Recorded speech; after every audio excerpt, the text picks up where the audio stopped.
timeouts would they have time to have gotten that? The drop makes it moot. Joe Buck, Troy Aikman join us now. Good evening, gentlemen. I want to start right there. You guys have called a million games, and the execution there is right on time. The pass is perfect. If he catches that ball, you think they've got time to sprint up, spike it, and attempt a field goal?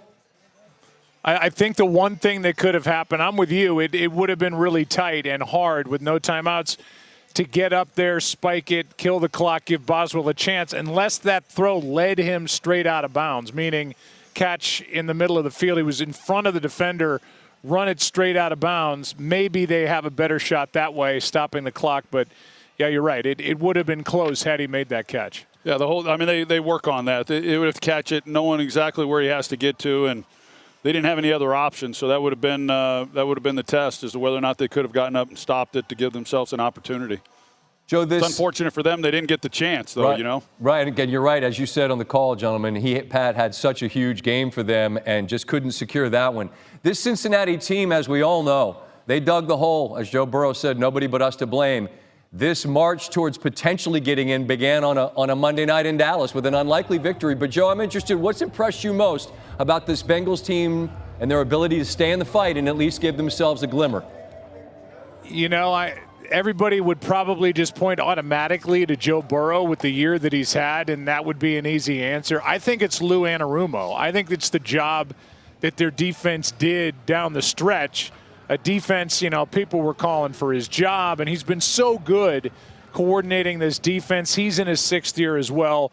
He was a hot potential head coaching candidate a couple of years ago, and he and his group, they figured out a way to get it done. So they win their final 5 games. They have a chance, and like Joe Burrow said at the end of the game, it was a gritty, close game, and for them it had to feel good to win one of those instead of what they've done this season, which is lose some heartbreakers.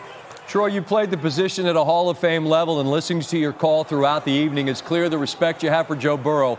Your admiration for what he does begins where? What most impresses you?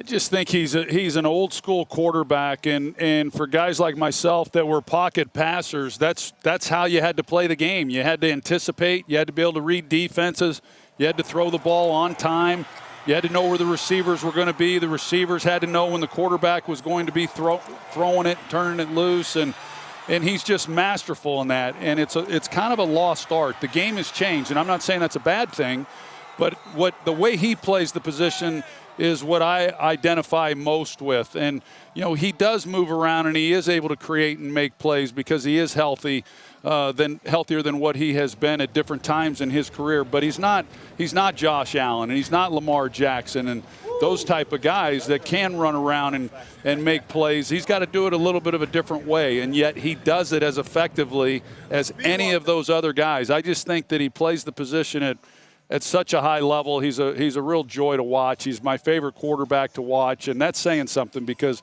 all those guys I mentioned, in addition to Patrick Mahomes and many others, I enjoy watching all of them because I think this position's being played at a really high level at a lot of places around the league.